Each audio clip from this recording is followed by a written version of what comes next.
Welcome to the news on Zodiac with me, Robert Kalua. A look at the headlines. Former President Bakili Muluzi condoles people of Zambia on the death of the country's former leader, Kenneth Kaunda.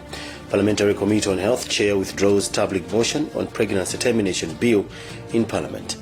PAC leads in the signing of an MOU on wearing of hijab in Christian-owned schools. And in sports, Flames drawn against Zambia, Comoros and Madagascar in 2021 Group B COSAFA Senior Championship. Former President Bakili Muluzi has sent condolences to the family of Kenneth Kaunda and people of Zambia on the death of the country's founding father. Kaunda has died aged 97 after battling with pneumonia at a military hospital. Former President Dr. Bakili Muluzi says Africa has lost an icon figure, and he explains. First of all, it is very, very sad. I have been informed about the passing on of Dr. Kaunda, and I really want to express my condolences to his immediate family, the people of Zambia, but also the continent of Africa. As you recall, Dr. Kaunda was not an ordinary man. He was an icon of Africa politically. That he fought for the liberation of many countries on the continent, and his passing on has really, really saddened some of us who knew Dr. Kaunda. Kaunda was born in a family of 8 children, born at an ordained Church of Scotland missionary and teacher. One of his parents was a migrant from Malawi. Moving on with the news, Chairperson of the Parliamentary Committee on Health, Dr. Matthews Ngwale, has withdrawn the motion on the pregnancy termination bill to Parliament. Ngwale says he arrived at the decision because of the resistance both in and outside Parliament. He says he shall revive the motion after adequate sensitization on what the bill intends to achieve. The bill proposed termination of pregnancy in an event the life of a mother is at risk. Chimamabadata with more. Minister of Finance Felix Mlusu says government is in the process of vetting arrears accumulated by councils before issuing payments. This, according to Minister Mlusu, will ensure that only certified amounts are paid out. Mlusu said his ministry has meanwhile written councils to submit arrear reports to his ministry. The minister made the revelation when responding to Machinga East Parliament. Still in Parliament, members of August House have adopted a motion that seeks to impose stringent measures on companies that are not complying with terms of privatization. Member of Parliament from Zimba North, Yeremia Chihana, presented the motion that, amongst others, who see land and other entitles that are not complying with privatization clauses being given back to government. Malawi government in the 90s introduced the privatization policy that led to selling of state-owned companies to individuals. Here's what Chihana told us. The basis of creating public sector enterprises was to create jobs and opportunities for the local Malawians and to create wealth and economic growth for Malawians. But over the years, there was a turnaround so that we could look at companies which were state-owned. They were seen as non-performing. And the drive was for companies to be sold and given to private ownership. Most of the companies have ended up being sold or sold out to foreigners. When the genesis of doing what we call privatization, it was not intended to sell companies and the land. The genesis was to sell the business as an entity, and it could be land under contract or it would be land under concession. But the concession has ended up as if it was a complete asset stripping and selling of land to foreigners, which should not have been accepted, and our friends, our neighbors have not tolerated that. They have made sure that land remains in the hands of Malawians. And land, at all point when it is sold, it must be sold with an equity of a Malawian partner. But in this case, Malawi has been selling the companies with land being sold outright to foreigners, which has been a very bad thing. Apart from that, the Privatization Commission, which was mandated to handle these transactions, be it at EBITDA and the regulations, it was meant to monitor and advise Parliament on annual basis so that they should be updated on what has been sold and what has not been sold. Further to that, the accounting standard supports the sale of land in terms of a business as a different entity. Land is treated as a different entity from improvement and the business as usual. National Initiative for Civic Education NICE Public Trust says rapid rise in cases of gender and sexual violence is making Malawi become a hostile environment for girls and women. NICE Executive Director Olin Mwadubunju said this at the Community Radio Capacity Building Workshop in Lilongwe, where he has challenged journalists and law enforcement agencies to collaborate in rooting out the vice. The stance by NICE comes barely a day after President Lazarus Chakwera registered disappointment with some parents that abuse their own children. Innocent Kumchedwa has filed this report. We'll give you that report in our subsequent bulletins. Moving on, the Center for Social Concern wants government to consider amending the minimum wage from the current 50,000 to 75,000 kwacha in an effort to cushion the high cost of living in the country. It is in its 2021-2022 budget analyst report. The Center's Programs Officer Bernardo Mpepo says the recent assessment of the cost of living shows that an average family of 6 now requires 209,000 kwacha for basic necessities in a month in towns and cities. Andrew Viano has filed this report.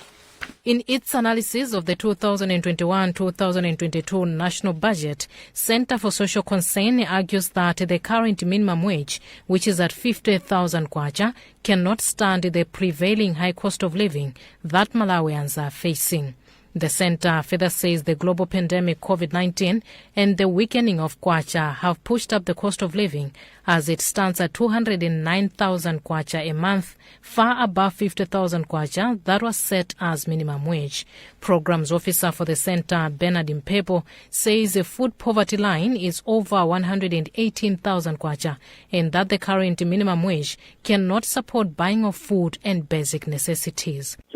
That the 50,000 that has been put by the government is still on the lower side, considering that the cost of living is increasing each and every month. For example, as of April 2021, the cost of living was 209,000. So for the government, fixing the minimum wage at 50,000 is unfair to low-income earners. Meanwhile, economic expert Mibawa Tobias says while there is a need for the minimum wage to be raised, the government should also put deliberate measures that will ensure the cost of basic necessities should not rise beyond what people can manage. We get a wage as a means to an end. So can we look at the ends?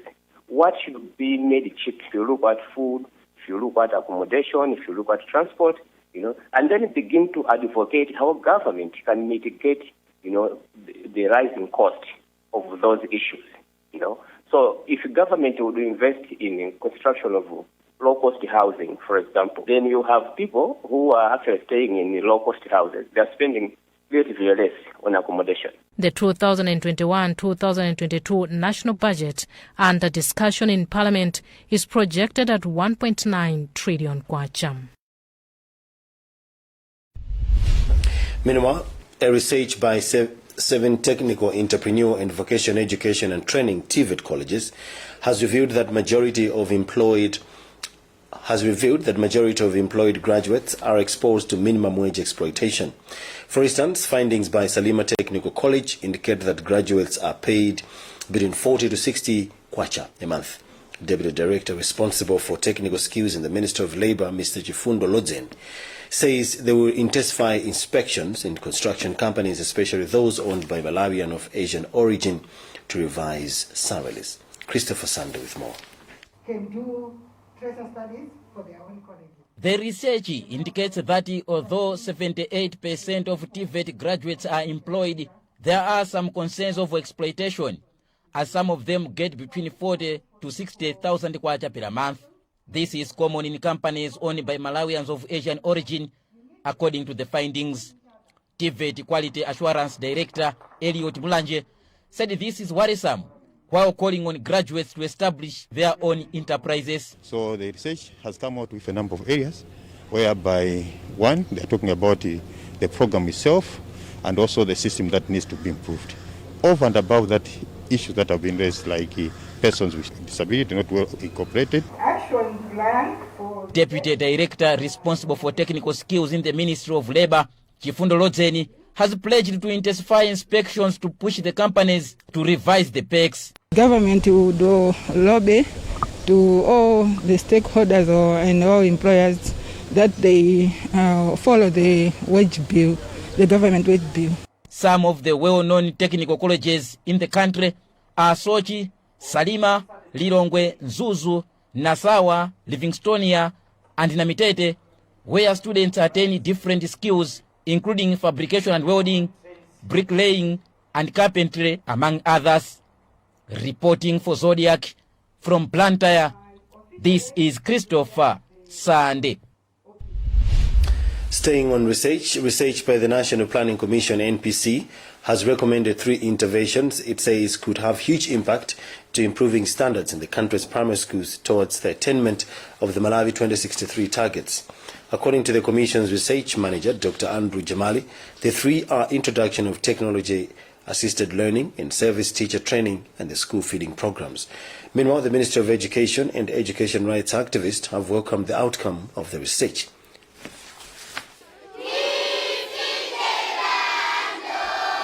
Research manager for the National Planning Commission, NPC, Dr. Andrew Jamali, said despite high enrollment rates in primary school in Malawi, elementary education was facing numerous challenges such as high pupil-teacher ratios, insufficient classrooms, and poorly trained teachers, among others.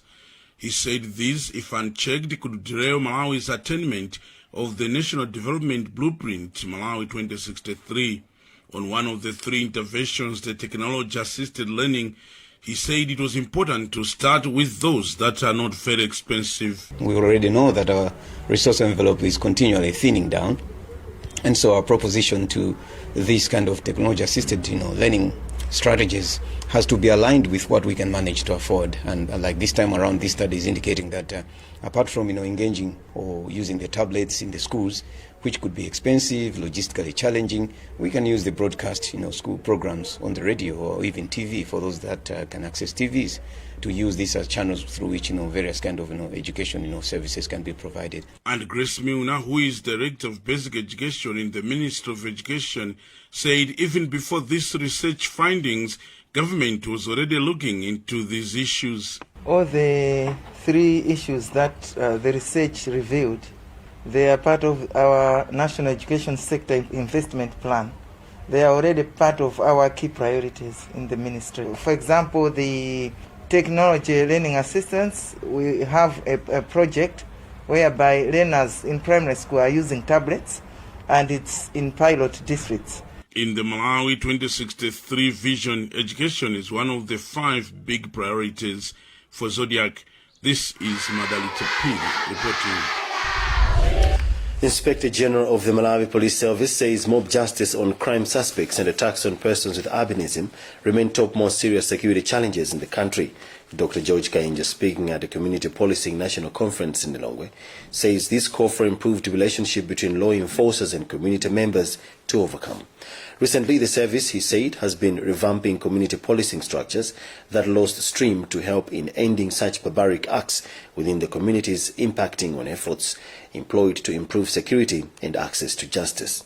We have this report. In recent years, according to Malawi Police Service Inspector General Dr. George Kainja, the stream of community policing structures has been diminishing due to lack of involvement and engagement with community members by law enforcers to strengthen security. The police boss concedes the animosity between community members and law enforcers contributed to inactiveness of community policing structures, which are ideal in enhancing security amid limited resources to increase police visibility and rapid response in crime scenes. He noted that much as the country is making strides in enhancing security, mob justice and attacks on persons with albinism remain major challenges to achieve more. Current statistics are that from January to date, a total of 39 cases of mob justice have been reported. Last year, a total of 54 cases were reported. There is a decrease, but this decrease is not good enough. We would want to totally eradicate cases of mob justice on the ground. Dr. Gainja believes convening a national conference on community policing, which was initiated in 1995, would help find solutions in dealing with the vice, taking advantage of presence of traditional leaders that are custodians of people. Paramount Chief Kyungu hopes moving forward, investing on empowering and capacitating community policing members would help in sustaining law and order that is returning in most communities using such structures. It's up to the regular police service to making sure that the police communities are properly trained and equipped, and they have to be mobile. in spite of progress made so far. National Chairperson for Community Policing, Mr. Yunus Lambert, says there are still some sections that undermine relevance of community policing because of the lost trust with law enforcers. We would like to see now police and public working together in a stronger and a more mutual way, that we can stand together, talk to the community that we are one. The National Community Policing Conference is convened to review gains and challenges made and adopt new ways of consolidating security structures and trust between community members and police. Piantambala, ZBS News, Lilongwe. You're watching the news here on Zodiac. We'll be back with more after this.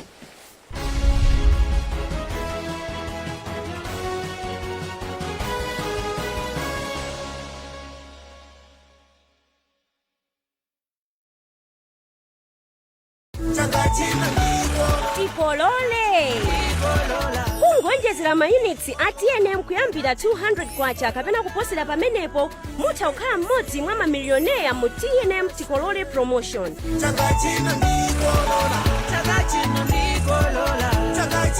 Koma mukaonjezera mayunitsi ndi 100 kwacha kapena kuposerapo mudzilandira mabonus oyimbira foni, SMS kapena data pompo. TNM, always with you. If there's one thing that all soaps do, it's wash. From buckets to basins, bathrooms to streams, and everything in between. All soaps wash. Yes, but Protex is different. Its reinvented formula with flaxseed oil boosts your skin's natural anti-germ defenses by 10 times more, protecting you against 99.9% of germs. So what keeps us healthy? Protex! Good health starts here.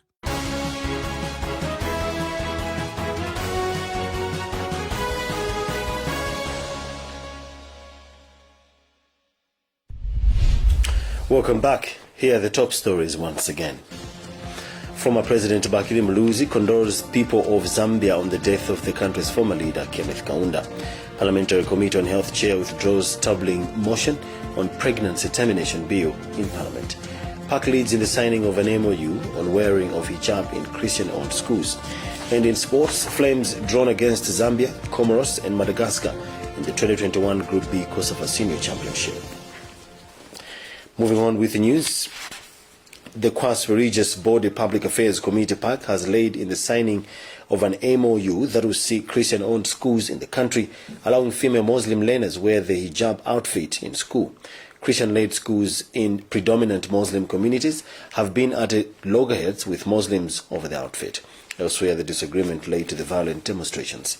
Alex Banda with more in this report. For years, Christian schools have been rejecting Muslim female learners admitted to school for wearing hijabs. The signing of this memorandum of understanding by these Christian and Muslim leaders in Blantyre on Thursday signifies the end of the perpetual misunderstandings. In some instances, the misunderstandings have ended in violent scenes, leading to the closure of schools, especially in predominant Muslim communities in Malawi's eastern region. Now, the female Muslim learners can wear these outfits, matching school uniforms. Minister of Education, Agnes Nyalonje, said this means the girl child's rights to education has been restored. The quasi-religious grouping Public Affairs Committee PAC brokered the talks between the Muslim and Christian leaders, talks that have taken about 2 years. Osman Karim is PAC's vice chairperson. The intention was that it should be inclusive. Everybody else who is involved in it must be heard, must be given space to contribute so that the final outcome has everybody else's inspiration in it.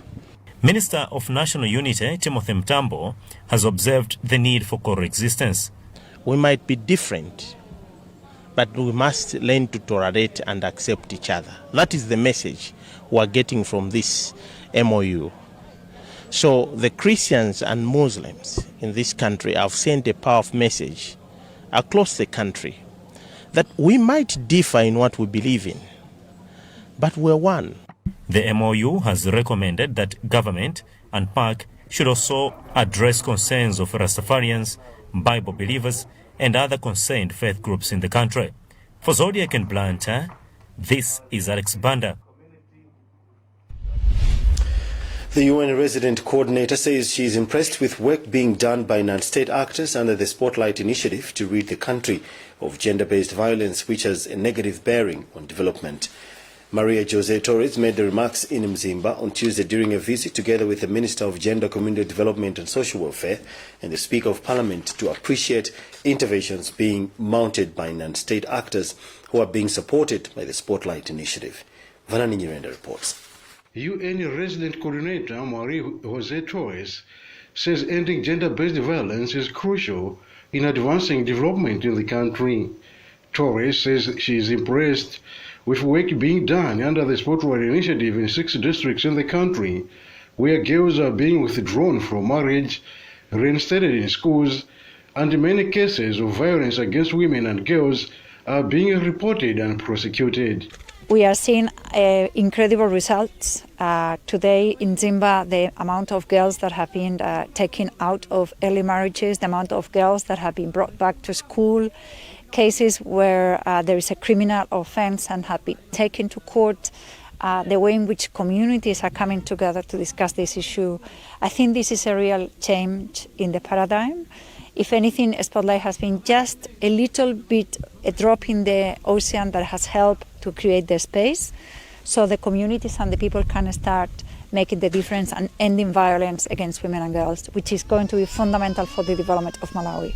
Minister of Gender, Community Development and Social Welfare, Patricia Cariati, deplored the tendency of some parents who hide information where their girl children are being defiled right in their families. It's really very pathetic seeing that our children are being defiled by their own fathers here, and they take it as if it's normal. And the parents are just watching, the mother, especially the mother. We've told the police that when they're arresting, they've got to arrest both of them because we have the act which is empowering them to defile anybody who is sitting on the rights of our children in Malawi. In his remarks, Nkosiyama Kosimbirwa V echoed similar sentiments, but took a swipe at the police for releasing defilement suspects on bail, saying this is a demotivating factor to communities. Other delegates who were on the high-level tour were Speaker of Parliament Catherine Gorani Hara and high-ranking officials from the European Union who took turns in condemning gender-based violence as a hindrance to development. For Zodiak, I am Vanani Nyirenda. Let's now have a look at sports.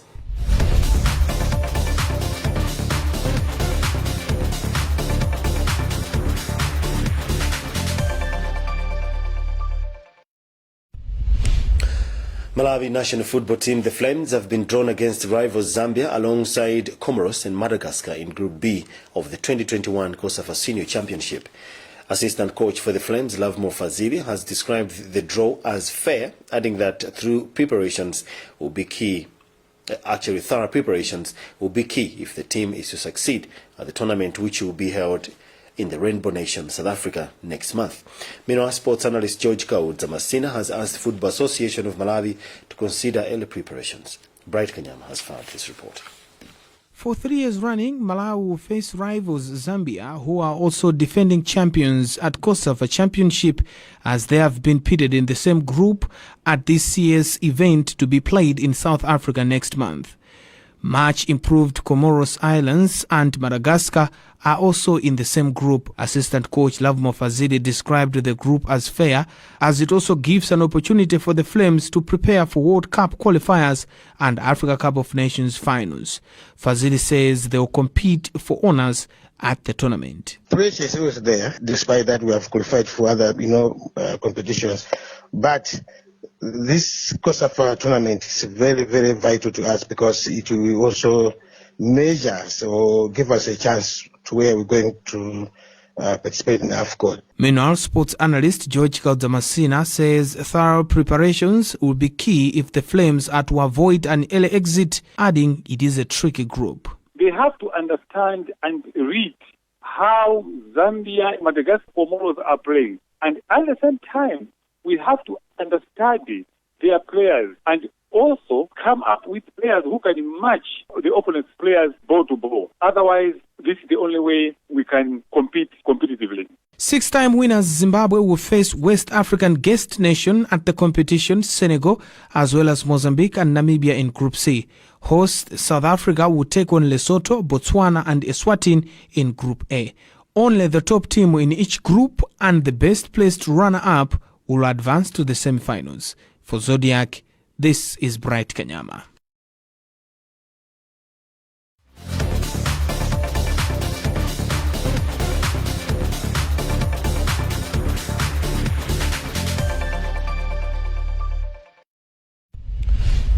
Well, that's about what we had time for in this edition of news, but before we go, a look at the headlines. Former President Bakiri Mluzi condoles people of Zambia on the death of the country's former leader, Kenneth Kaunda. Parliamentary Committee on Health Chair withdraws toppling motion on pregnancy termination bill in Parliament. PAC leads in the signing of an MOU on wearing of hijab in Christian-owned schools. And in sports, Flames drawn against Zambia, Comoros and Madagascar in the 2021 Group B COSAFA Senior Championship. Visit our website, zodiacmalawi.com, for more news. My name is Robert Karua. Thanks for watching.